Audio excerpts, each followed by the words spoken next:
We're going to be looking at the theme of power in Frankenstein and Never Let Me Go. This is for the Edexcel English Literature A-Level, Paper 2, Prose Study, Science and Society. This should be about the third video in this series that you're watching. So this one is going to be quite a quick overview of the theme of power. We're going to start off by defining the concept. I've always liked this definition of power that I've put in the middle here. Power is the ability of A to make B do something that B would not otherwise do. Take a while to kind of think about that concept. There are lots of definitions of power. I particularly like that one. The ideas of kind of control and influence that lie within it make for quite an interesting definition of this topic in my view. So I've broken that core definition into 4 areas: influence, control, strength and authority. The challenge of this particular approach is going to be linking these micro ideas back consistently to the keyword of power. What we don't want is to have any drift from the keyword going on the essay, and we don't want to give our examiner too much work to do in trying to work out, piece together the relationship between influence and power, or control and power, or strength or authority and power. So we need to make sure that we're making that connection always very explicit.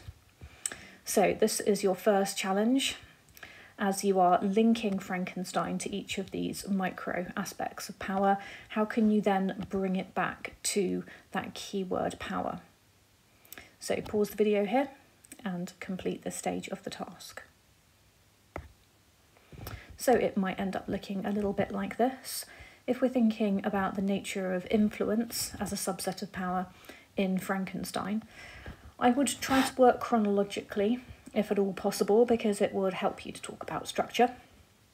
So starting at the beginning of Frankenstein, what kind of powerful influences do we have at the beginning of Frankenstein? Well, we've got some key thinkers that are helping to shape Victor educationally and really carve out his path in life. So this is Agrippa and Paracelsus, and if you studied Dr. Faustus, you'll know that these were powerful influences on him too, and that what Shelley is doing here is really earmarking Victor as a typical overreacher. Later, this goes on to be the powerful influence of Waldman in Ingolstadt, and as you might remember from a previous video, we had that really excellent quotation where Waldman is working on Victor's ego and suggesting that great men can always achieve great things regardless of what they do. So these thinkers promise to reveal the secrets of the world, and they promise the power and the glory that will result. They themselves are powerful, and really, how can we bring this back to the keyword of power?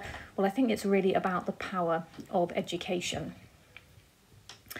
So if we look over now at Never Let Me Go, what kind of influence as a subset of power do we have in Never Let Me Go?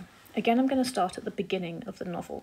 This time the influencers are the guardians, shaping the clones' understanding of who they are. So I would focus in particularly on Miss Emily, Miss Lucy and Miss Geraldine.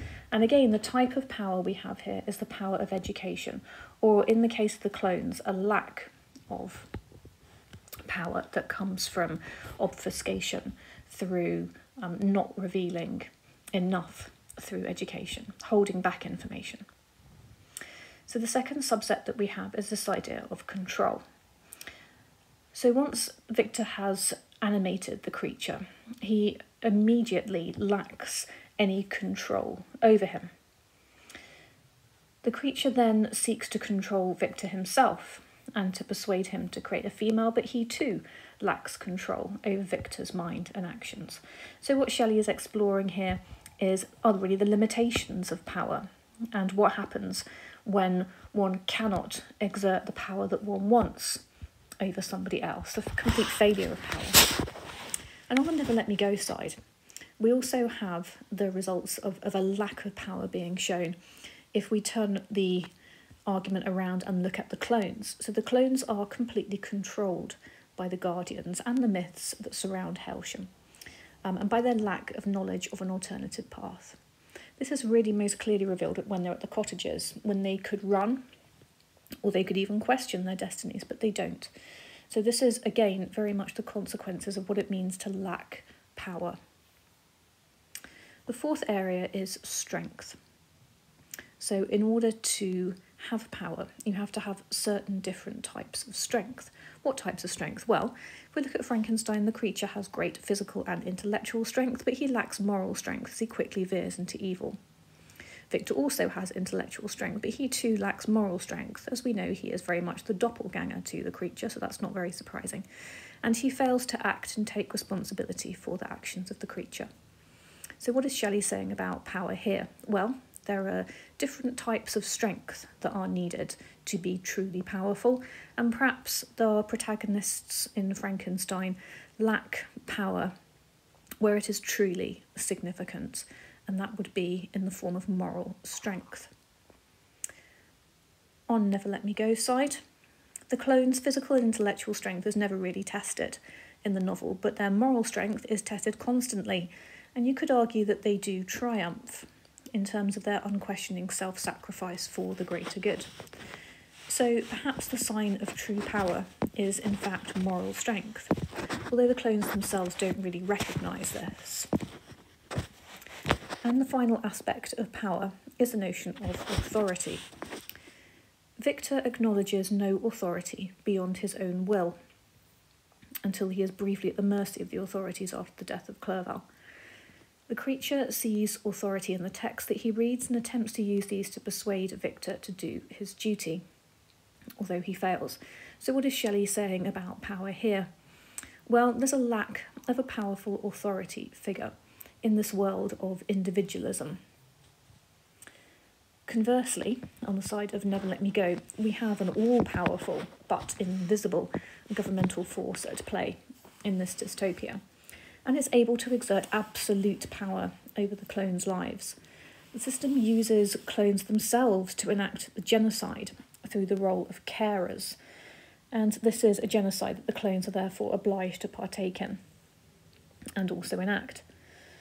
So, conversely, we have a powerful authority figure in this dystopian utilitarian world.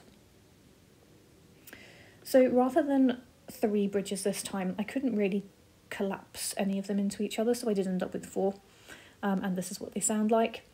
Both novels explore the nature of power through their examination of the influence that one or more person can have over another, as they examine to what extent this can shape the course of their protagonists' lives. Both novels highlight the importance of control as an aspect of power. Both novels question the extent to which strength is a necessary part of power, and both novels consider the nature of authority as a feature of the powerful.